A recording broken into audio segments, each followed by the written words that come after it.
Hi, everyone.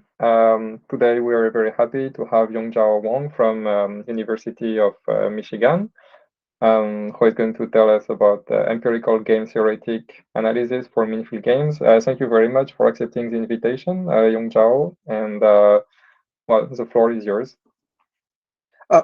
Okay, cool. Thanks, Matthew, for the introduction. I'm Yongzhao, a fourth-year PhD student from the Strategic Reasoning Group at the University of Michigan. And today, I'm going to be talking about our work in empirical game theory analysis for meaningful games.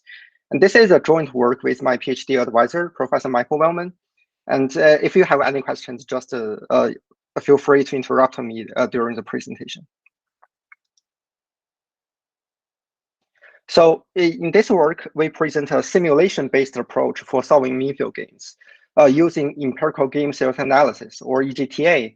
I know most of you are expert in meaningful games. So in this talk, I would like to focus more on introducing EGTA and how EGTA can help to solve meaningful games.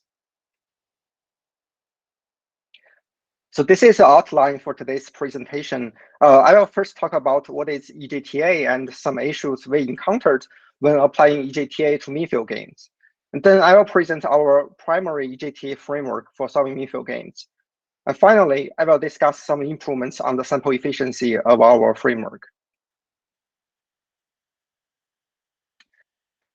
So when we study multi-agent systems, a significant topic is to reason about large games. For example, computing Nash equilibrium. And the game reasoning becomes more complex when the game of interest is large.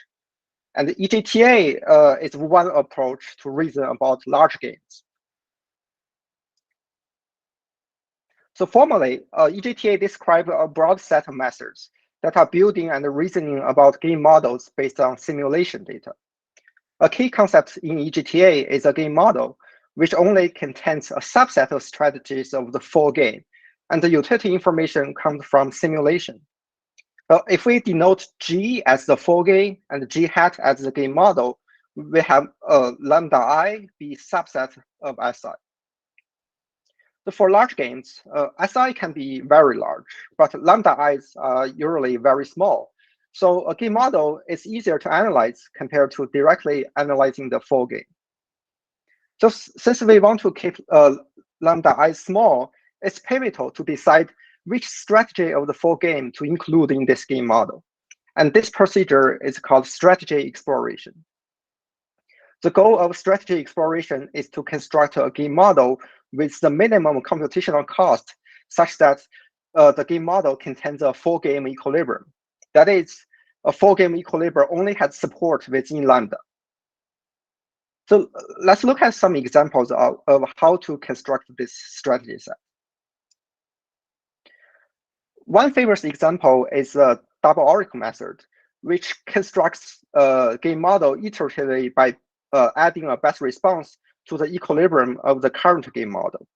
So specifically, at the beginning, each player is initialized with a set of strategies, lambda i's. At each iteration, we can construct a payoff matrix based on the set of strategies. Once we have the payoff matrix, we can compute the equilibrium of the current game model based on the payoff matrix. Then each player computes a best response against other players' strategies in the equilibrium. And the best response strategies will be added to the player's strategy set if it has not been added before. So this procedure will repeat until all players' best response already exist in their strategy sets. So this means no player can deviate unilaterally to gain extra payoff. In other words, the equilibrium in this restricted game or in the current game model is the equilibrium of the full game. In finite games, the double oracle method is guaranteed to converge to Nash equilibrium.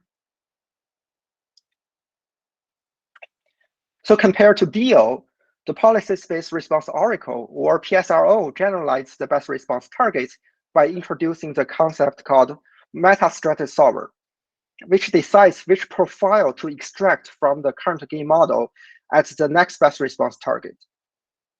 Moreover, PSRO introduced deep reinforcement learning as a best response strategy generator, which enables best response computation in large mark decision processes. So DO and PSRO can be viewed as instances of iterative EGTA.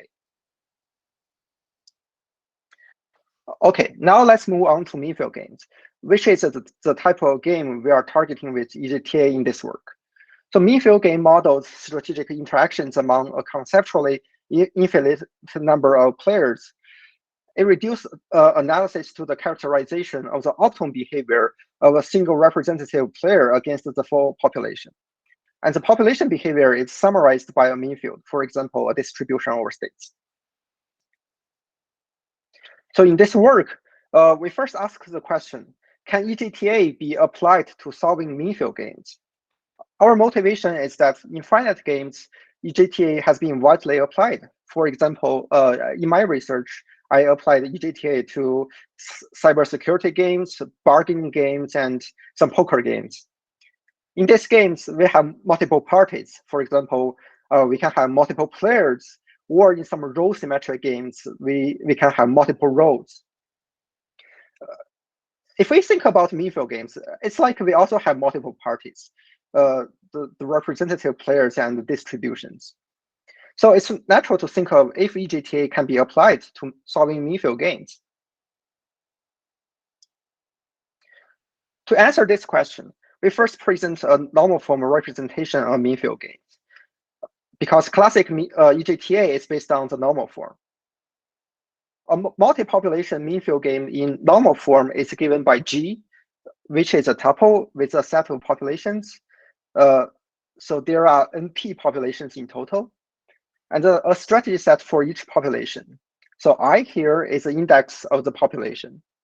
And we also have the utility function for each population. So a game model is defined by G hat, where we have the same set of populations, a set of strategy lambda i's, and the lambda I is a subset of SI, and the UI hat is a utility function restricted to lambda. So, sorry, can I ask a quick clarification question? Sure. Yeah. Oh, sorry. Yeah. On the slide. Yeah, this slide. So just to be sure, so UI is a function of what exactly? Oh, so I will talk about this in the next slide. Okay. Okay. Thank you. Yeah. So thanks. So here are some details. Yes. Yeah. So here are some details of our mean field game model, and we consider. Yeah. Basically, we follow the paper, the fictitious play for mean field games, and the online mirror descent paper. And we generalize the model to the case with multiple populations. So we consider time-dependent strategies and distributions, and a population distribution at the time t for population I is a distribution over states, and a strategy at the time t is a mapping from this for the population I. It's a mapping from the state space to action space. And the mixed strategy is a distribution over pure strategies. So we have the transition function, which depends on the current state and the action of the representative player I. And we have the immediate reward function depending on the current state, action, and distributions of all populations. So the utility function is the expected reward over a time horizon. So we say a profile sigma star is a Nash equilibrium if no representative player has beneficial deviation from sigma star, and at the same time the mean field mu is induced by sigma stars through the forward equation. And the forward equation tells us how the distributions involve given an initial distribution and a strategy.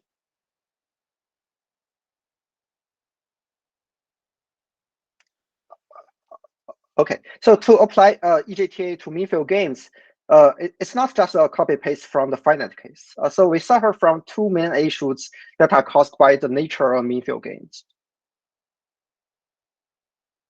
So the first issue is called a game model representation issue.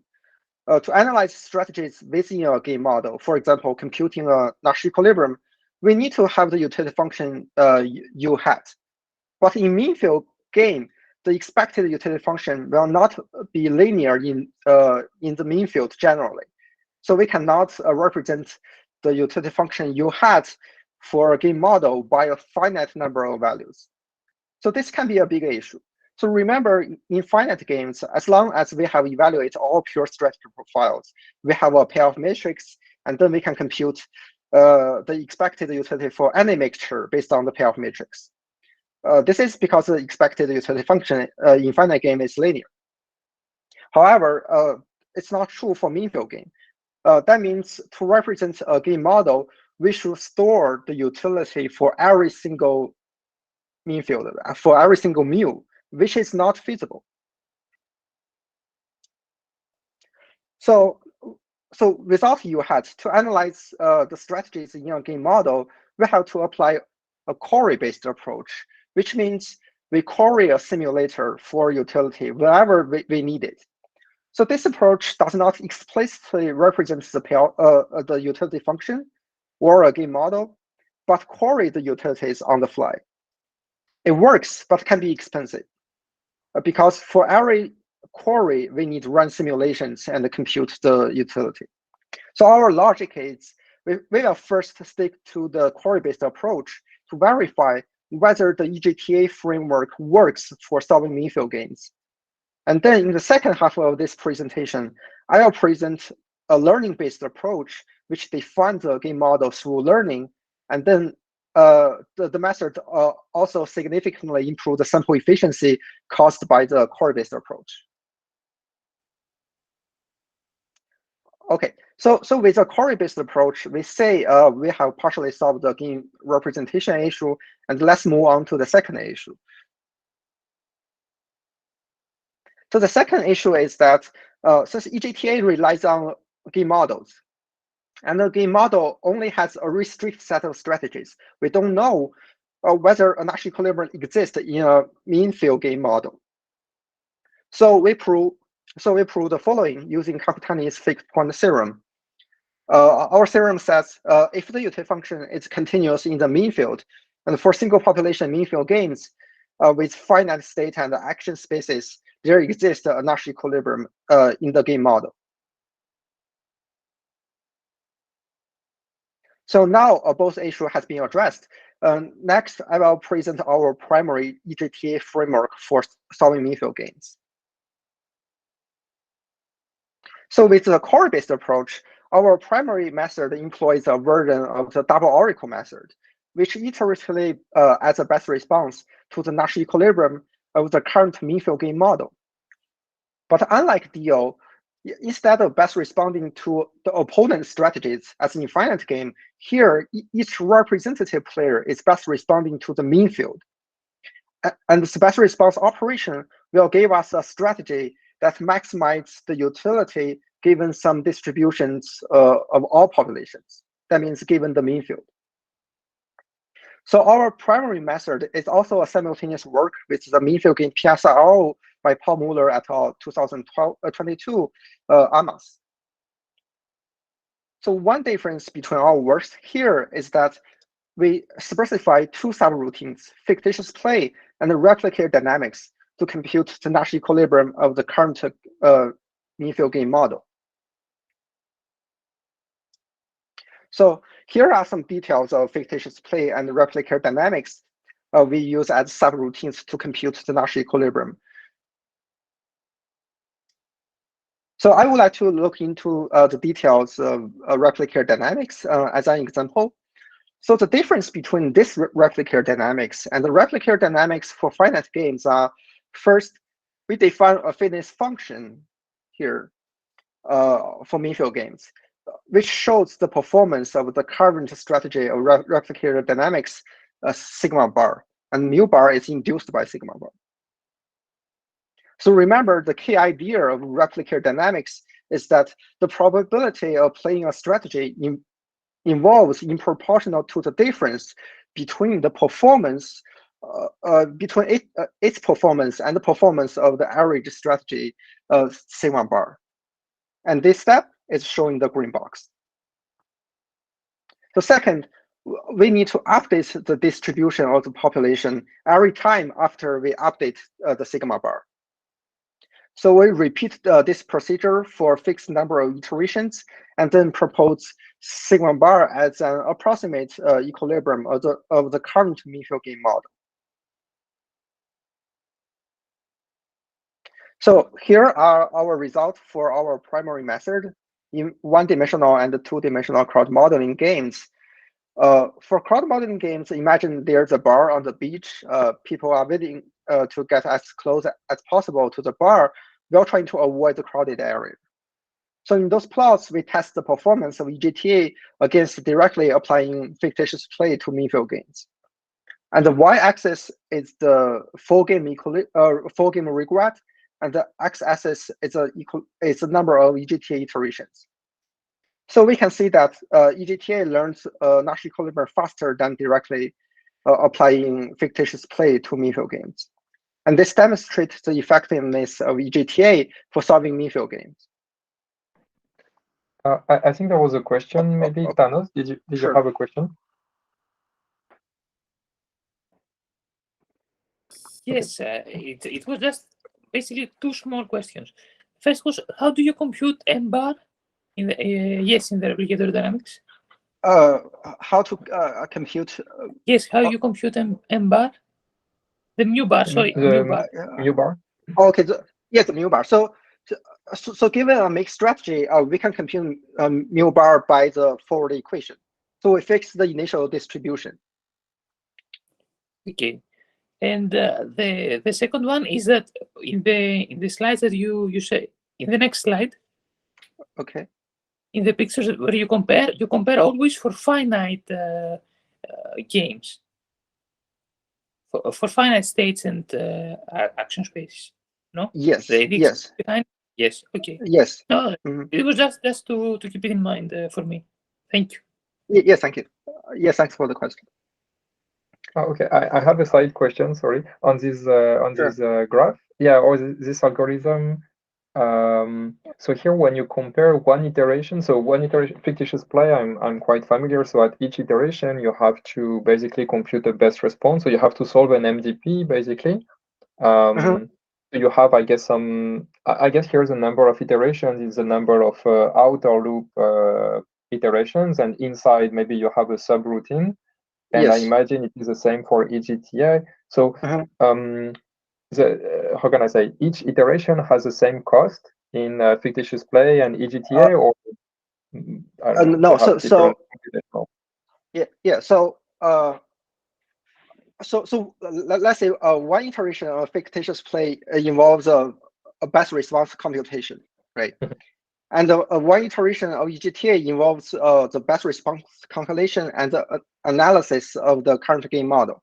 So I agree that within one iteration, so EGTA will have some extra cost for analyzing the empirical game, for analyzing the game model.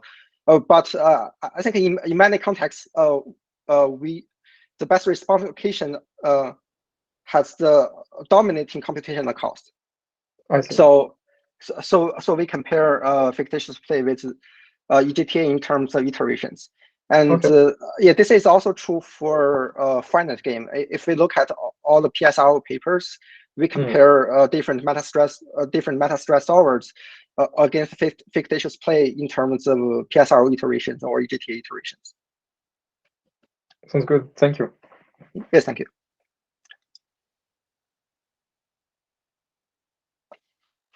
Okay, so now we have built up the EGTA framework for mean field games. And next, we will formally define a game model through learning. And we also show that our learning method can significantly improve the sample efficiency of the primary method. So as we discussed before, the query-based approach could be expensive and lead to a low sample efficiency, because whenever the distribution in the utility changes, we need to query the simulator and recompute the utility. So to handle this issue, we present a game model learning approach, which essentially is a formal regression of the utility function based on the utility data from previous EGTA iterations. So once we have a learned utility function, we have all the components for a game model. So we say the game model is formally defined. And now with the game model, we can save simulations by calling the learned utility function instead of simulator, which will improve the sample efficiency of our method. So this learning-based approach is based on the assumption that the learned utility function can have certain ability of generalization across the space of distributions, across the space of mean field. Okay. So now our goal is to learn the utility function U here. To learn the utility function U defined on the mixed strategy is sufficient to learn U defined on pure strategies and then take an expectation. Since in our setting, we consider time-dependent strategies and distributions, explicitly encoding the strategies and distributions into the input of a regressor would make for an impractical regression setup. So we develop a coarse coding scheme which abstracts away the time dependency. Specifically, for strategy S, we use the iteration when S was added to the game model as its representation. And this index is given by an index function I here. And for distribution mu, we use the mixed strategy that induced the distribution as its representation. So because we assume the initial distribution is fixed, so a distribution will be uniquely determined by a mixed strategy through the forward equation. We first test if the utility function of mean field gains is learnable with the coarse coding scheme. Here, we plot the distributions induced by the mean field gain equilibrium computed with the true utility function at the top row and the learned utility function at the bottom row. So we can see that at each time step, each pair of mean field gain is almost the same given by the true utility function and the learned utility function. So we also have the Washington distance here to measure the difference between each pair of mean fields. And this shows that the utility function of mean field gains is learnable, and the learned utility function can have a good accuracy for utility prediction.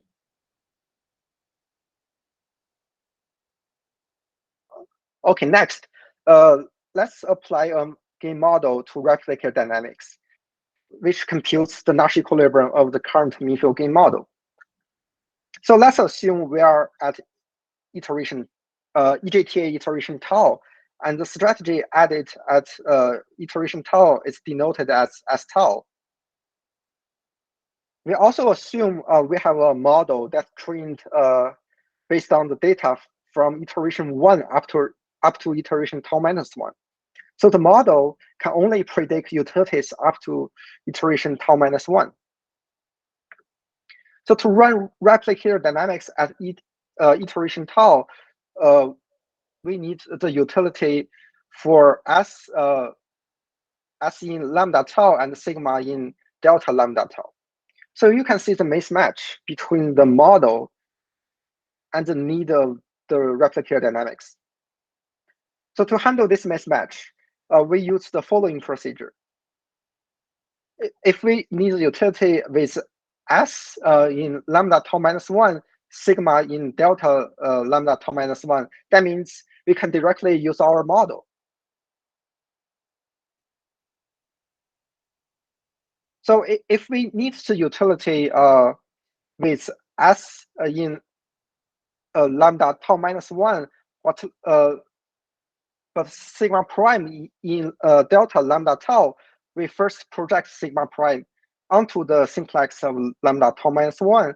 And then if the distance between sigma prime and its projection is smaller than a threshold, that means we can approximate sigma prime by its projection. And then we will apply our model with its projection.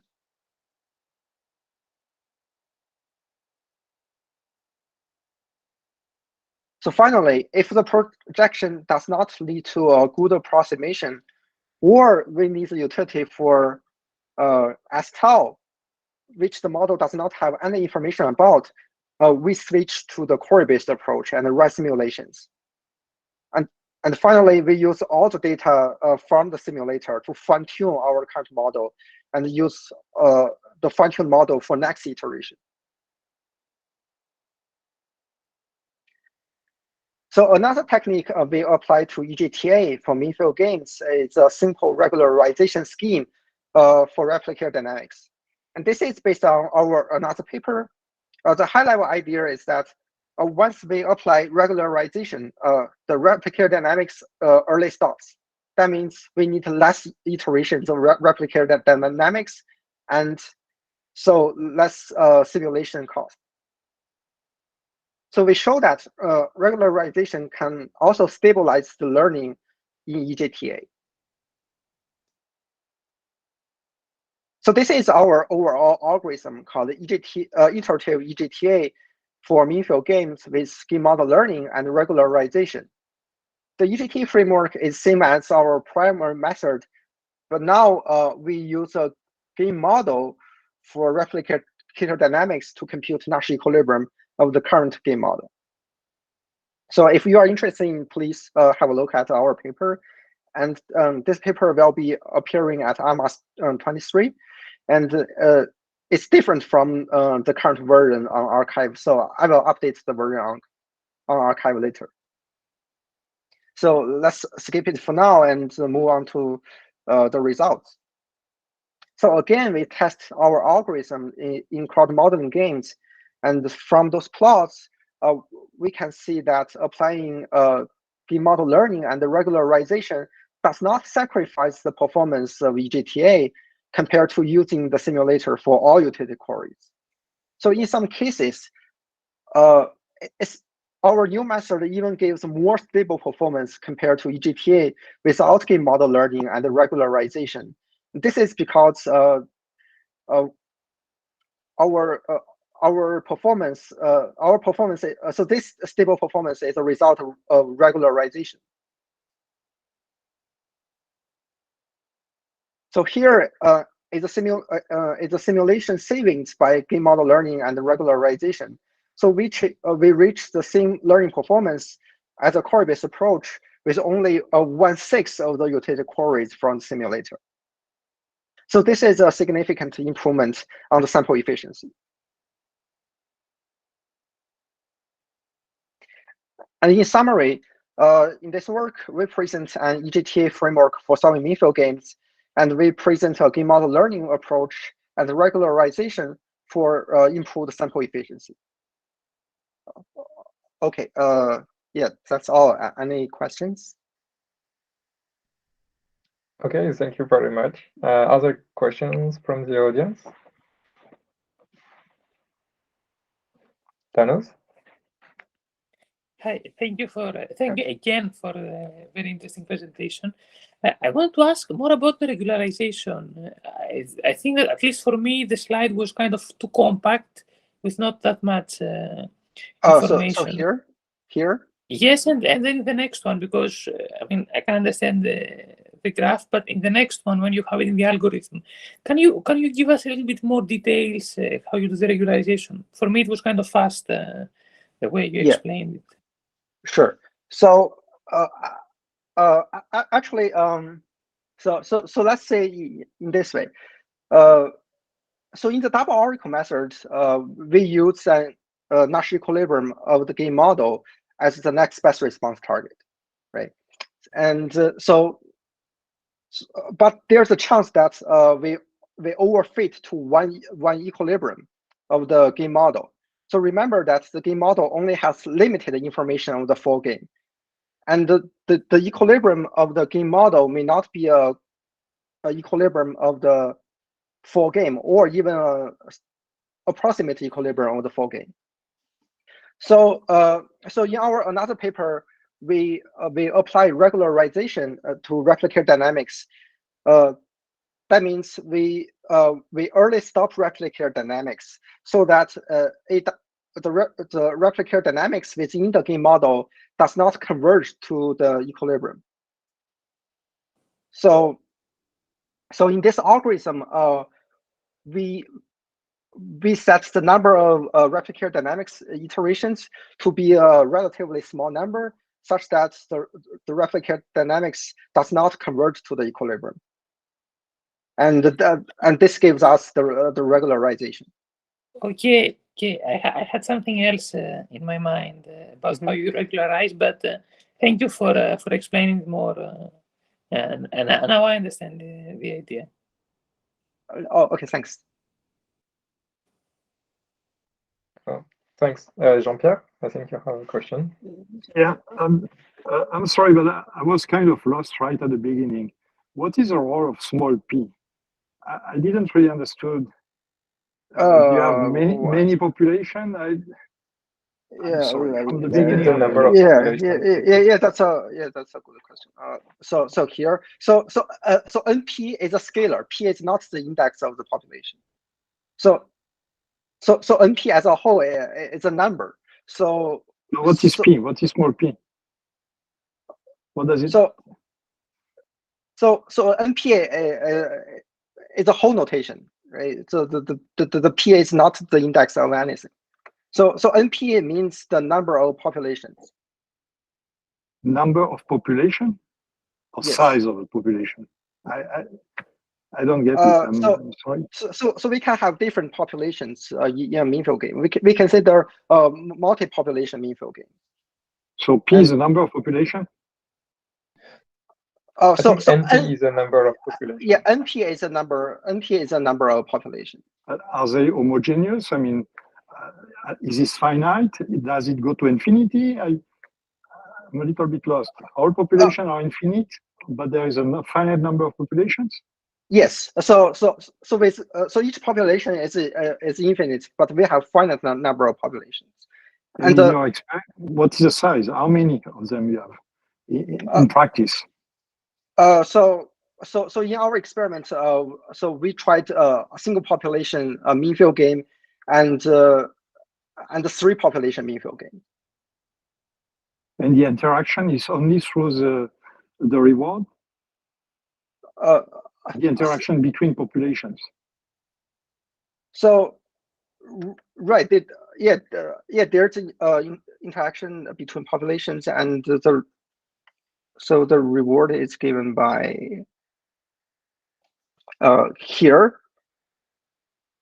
So okay. and here the mu t is a distribution of all populations. But when you write I doesn't specify which population you belong. Yes, so I is the index of the population. So I is the index of the representative player of the population. So let's say the reward here is the reward of the representative player of population I, given the mean field of all populations, and xit here is the current state of the representative player of population I, and the AIT here is the action of the representative player of population I. Okay. Yeah. Okay, I'm sorry. I mean, I was lost at the beginning. Yeah, I'm sorry. Yeah, maybe I talk about this unclear. Okay. Yeah, sorry for the confusing. It's okay. Thank you for the clarification.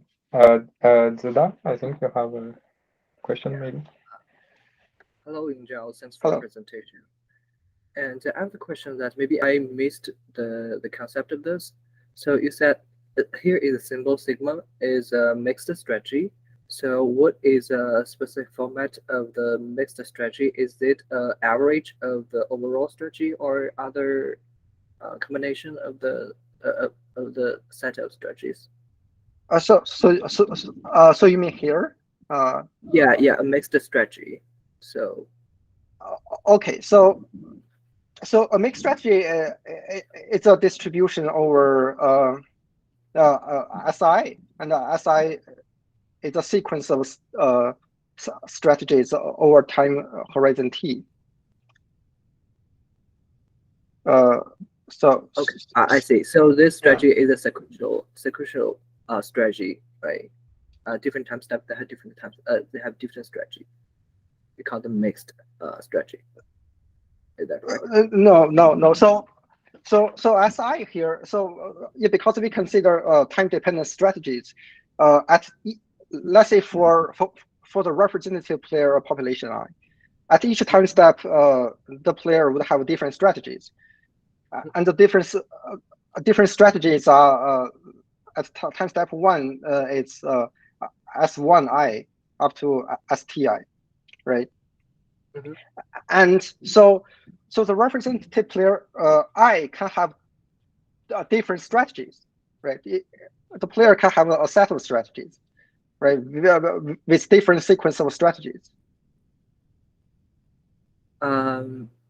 So maybe we can give a specific example here. So if at time step 1, and the strategy of sigma will be S1I, or will be a combination of all the SI. So no. So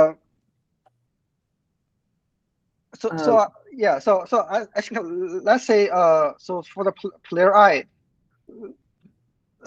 let's call okay annotation here. I'm not familiar with this. So let's say let's use the term an overall strategy SI, and an overall strategy SI is a sequence of strategies. And so because we consider time dependent strategies, and a mixed strategy sigma I is a distribution over all strategies, right? The player can have different overall strategies. So the player can have a different sequence of strategies, right? So the set of overall strategies is denoted as the capital SI. And the mixed strategy is a distribution over strategies in capital SI. You're mixing over the whole sequences, not at each time step. I'm sorry. You're mixing over the whole sequences, not at each time step. Okay. I see. All right, thank you. Yes, thank you. So you view it as a vector over time steps, and then you mix vectors, basically, vectors of functions. Yeah. I have a related question. So what you call empirical, I'm not very familiar with this notion of empirical game theoretic analysis. So is it more the algorithmic approach, or is it a different notion of game? Because you have the notation in the previous slide, I think slide 12 maybe. It's here. Right. So this one, how can I say? So the game. So we can look at this notation calligraphic G, and look at the notion of Nash equilibrium, a mean field Nash equilibrium. And in the next one, okay, you have the question of approximation for U, but even if we keep the true U, and you somehow just replace SI by lambda I, which is finite, I guess, or yeah. Lambda I is finite, okay. And so here we could look at the notion of Nash equilibrium, I guess. But during the algorithm, you will update lambda I iteratively until hopefully the two notions of Nash equilibria coincide, maybe. So at each iteration, we consider the Nash equilibrium given by the current game model. That means, at each iteration, we have different lambda i's, and given that set of lambda i's, we have a Nash equilibrium. of the restricted game, right? I see. Yes. And if the algorithm works well, you will compute the Nash equilibrium up to some precision. And then hopefully when you stop updating lambda I, it's because the Nash equilibrium coincides with the Nash equilibrium of the original game. Is it? Yes. Okay. Yes. I see. Sounds good. Thank you. Yes, thank you. Are there more questions or comments? Okay, Thanos. Just because I saw the abstract of the talk, I haven't checked the papers. I haven't had any idea. When you do the approximation, I thought that you had also some theoretical result proving the convergence to the correct equilibrium, or not? Here? Yeah, you didn't talk. You only talked about sample efficiency, etc. But do you have also a theoretical result that you prove the convergence? Oh yes. So in the paper, so we prove that if we so let me remember. That means if we use let's say at each iteration of EGTA, if we have a Nash equilibrium of the current game model, and we have exact best response oracle, then the procedure of EGTA will converge to the Nash equilibrium of the full mean field game. And so basically, because the original game is finite, you can compute explicitly the Nash equilibrium, I suppose. And then you can compare also in the law, like the law of the original equilibrium, the law of the equilibrium that comes from the algorithm. I think this is the notion of convergence you use or not. If I understand correctly, you can compute in the theoretical model without the approximation the equilibrium, since you said that it's finite. And then you can compare the law of the equilibrium you get from the algorithm, the original. Just correct me if like I understand wrong your notion of convergence. Yeah, so I think the idea of convergence is that at each iteration, best responding to a Nash equilibrium of the game model. And if we cannot find any beneficial deviation that according to the definition of Nash equilibrium, the equilibrium of the current model is the equilibrium of the full game. And that's the idea of how we show the EGTA procedure converge to a Nash equilibrium. In this sense, you don't compare with like theoretically, like having a theoretical model. Let's say you can compute explicitly the solution, and then compare with like in the case of linear quadratic, for example, that you know that you can compute the equilibrium, and then you compare with what the algorithm gives you back. So you can have like to measure the distance in the spatial distributions between the two equilibria. So Yongzhao, correct me if I'm wrong, but I think the convergence is that the regret goes to zero. You're not actually measuring the distance from your solution to an exact. This is exactly. Yeah. Yes. Thank you. Yes, thank you.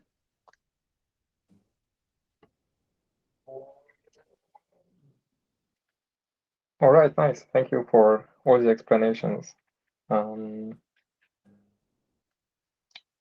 Okay, if there are no further questions, well, thank you again for the nice presentation and for accepting the invitation.